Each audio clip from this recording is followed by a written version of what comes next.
Live from downtown Detroit, home of WDIV and Click on Detroit, Local 4 News at 6 starts now. She resigned, then changed her mind. Now there's a debate over whether this woman can step back into the role as mayor of Clawson.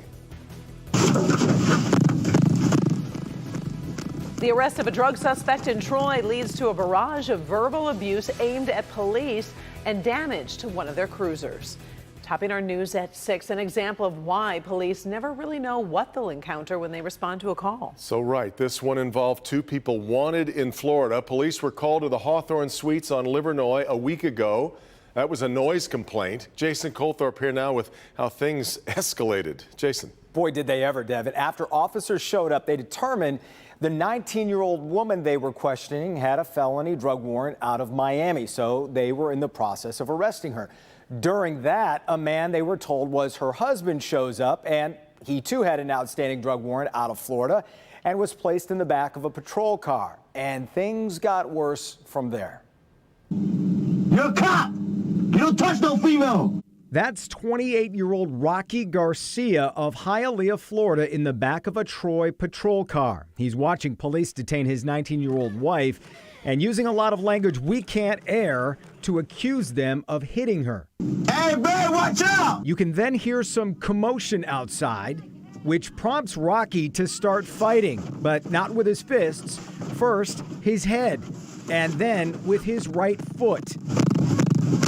27 kicks with his foot to the back passenger window until finally using both feet, and boom.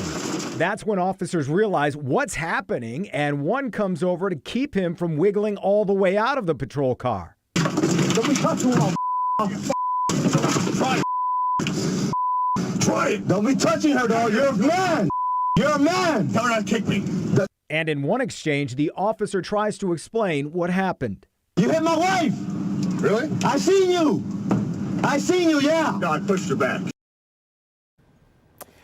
After those arrests, another man who was not registered in the room was questioned and asked to leave. Well, during that, police discovered several debit and credit cards, EBT cards, out-of-state driver's licenses, all belonging to other people. He was arrested for having a concealed weapon, stolen property, and now charges for ID theft.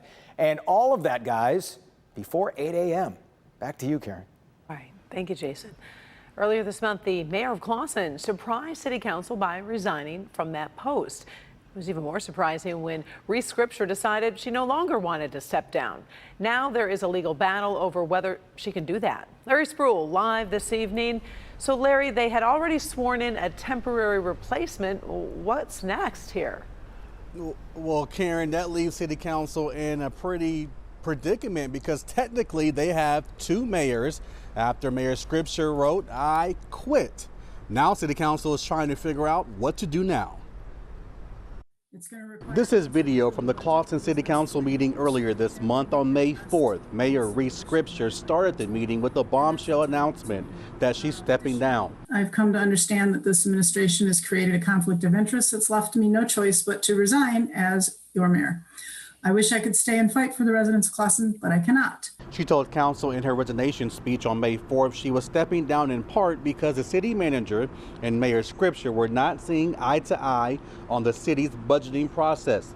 She's also expressed concern about a possible conflict of interest between fulfilling the duties of her full-time job with the IRS and part-time mayor. But Mayor Scripture shook things up once again during the meeting when she changed her mind about resigning. That led to a special meeting between council earlier this week to decide whether or not she can do that or not. This week at Tuesday's meeting, council demanded Clawson City Attorney to help out with this confusing matter, but he says they should hire another attorney instead. Council voted 4-0 to hire retired Troy District Court Magistrate Clement Waldman. He has until June 1st at noon to give his opinion. And so I stopped by Mayor Scripture's house and I reached out to her via email as well. She declined an interview, and I also reached out to the city manager, the one who Mayor Scripture says she could not get along with. He tells me through an email that the staff will continue doing the great work on behalf of the citizens. We look forward to a speedy resolution to the legal issues. Their next council meeting is June 1st at 7:30 p.m. We're live tonight. Larry Sproul, Local 4. Going to be an interesting council meeting, that's for sure. Thanks, Larry. Now to the latest coronavirus headlines as new cases remain under 1,000 for the third straight day. Today, state reporting 542 new cases, and that is the lowest single day total that we've had since September 22nd of last year. But sadly, we have lost 59 more Michiganders to the virus. That includes 48 from a vital records review. On the vaccine front, state's vaccine rate stubbornly staying right now at 58.5%. Starting today, Detroit Medical Center hospitals will allow one support person for non-COVID patients. Ascension, Michigan, allowing one visitor per patient each day.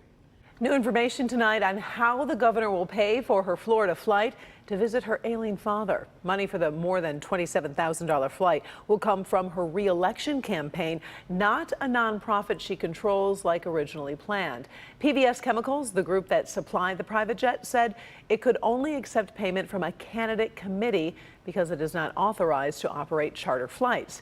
The governor's security detail and daughters were also on board that flight. City of Detroit carved out a designated space for car stunts like drifting and turning donuts in hopes of keeping people safe. Well, now that space is gone and the danger is returning to neighborhoods. Victor Williams spoke with people on both sides of this dilemma. Victor, there was a big change during the past year. Yes, that's right. And really, this place used to be packed every weekend for Sunday Fun Day. Believe it or not, that's the pit right there that these guys used to be doing their donuts on. It's all crumbled up, and now they have nowhere else to go. I'm sorry it's in the middle of a neighborhood, but they're leaving people with no choice. Street drifters Tommy Mahone and Russell Marshall enjoyed the once crowded legal pit on Detroit's west side. However, since it closed down shortly after launching, the sliding community has had nowhere to go. When we realized that they was going to close it down, we told them, like, man, these people are just going to go straight back to the streets. As a result, drivers have started performing their donuts in neighborhoods. Some of them even shut down traffic to practice the maneuvers on busy intersections, creating a major headache for homeowners and drivers alike. Adrenaline rush. I mean, anybody that got these fast cars out here are adrenaline junkies. But what happened to the legal pit in the first place? Assistant Police Chief Todd Bettison says it basically had to go away because those involved wouldn't stay in the approved area, and also the location just couldn't accommodate the massive crowd. You know, it was drawing people from Ohio, it was drawing individuals from Illinois, so like I said, the crowds were just too large. Yet there is hope on finding another location in the future.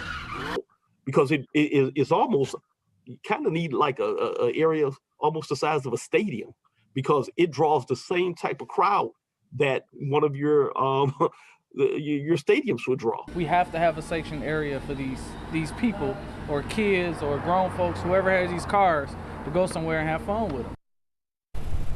And Mahone and Marshall have been playing it by the book. They tell me that they've been trying to encourage this younger generation of drifters out there to not do this in traffic or in residential neighborhoods, but it's not too much control that they have over that. In the meantime, DPD is definitely cracking down. We do know that they introduced that illegal drifting and drag racing detail recently, where they have impounded lots of cars, and I'm told that even recently they had a Lamborghini forfeited over. On the west side, Victor Williams, Local 4. Ouch. All right, Victor. Well, the Arbor Art Fair is officially back this summer. The move comes just 2 weeks after it was canceled due to COVID restrictions. Governor Whitmer's decision to lift all outdoor event capacity restrictions as of June 1st put the event back on the table. So this year's event will be 3 days rather than it's originally planned for, running Thursday, July 15th through Saturday, July 17th. Social distancing and masks will be encouraged. A Metro Detroit journalist remains detained by authorities in Myanmar for a 4th straight day. Danny Finster's family says they have not received any update on his situation, but they do say they very much appreciate the support that they've been receiving. The 37-year-old managing editor of Frontier Myanmar was at the airport on his way to visit family in the U.S. when he was detained. Back in February, the military in Myanmar seized power in a coup. Among the thousands of people detained since the coup, 85 journalists, including 48, still being held in detention. We'll keep following it. Women with a sometimes overlooked condition may be at a higher risk for COVID-19 and more severe symptoms, too. Researchers are going back and looking for relationships between the virus and other medical conditions. Dr. Frank McGeorgia joins us tonight with some of the surprising findings. Doc?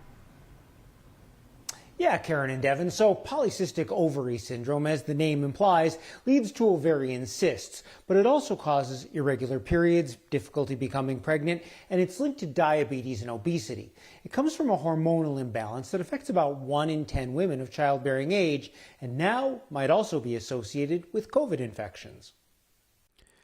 More than a year into the pandemic, one study has found that some women are at a higher risk for COVID-19. These women, often young and otherwise healthy, have an underlying condition, polycystic ovary syndrome, also known as PCOS. A study in the European Journal of Endocrinology found women with PCOS had a 51% higher chance of confirmed or suspected COVID-19 infection than women without. After adjusting for age, diabetes, and obesity, researchers found women with PCOS still had a 28% increased risk for confirmed or suspected COVID-19 infection. The study's authors say much more research is needed. Because of the retrospective nature of the study, it's impossible to know if there's any cause and effect relationship or an association for other reasons. Researchers say this is something patients with PCOS should be aware of, but not to panic. Now, one of the theories the researchers had is that there may be a relationship to the inflammatory state that's related to PCOS, or possibly a link to an excess of specific hormones like testosterone, although none of that has been proven. In fact, a new paper published in JAMA found that a low testosterone concentration in men was in fact associated with a greater likelihood of developing more severe COVID. Back to you. All right. Thank you very much, Doc. A lot more to come here at 6 as you head out onto Michigan's lakes and rivers this summer. State health officials want you to be on the lookout for something in the water. And here is Ben. The water's going to be on top of us tomorrow. The biggest weather story in the next 4 days comes tomorrow. We will talk the timing of that rain. And even though the 3-day weekend looks decent, probably not the temperatures you expect. We'll look at those next. Ford continues working on the old Central train station to make it a cool office building. I think it's going to be a great centerpiece for Corktown. But as they've been working, they've been finding some really cool stuff from over a century ago. We'll show it to you.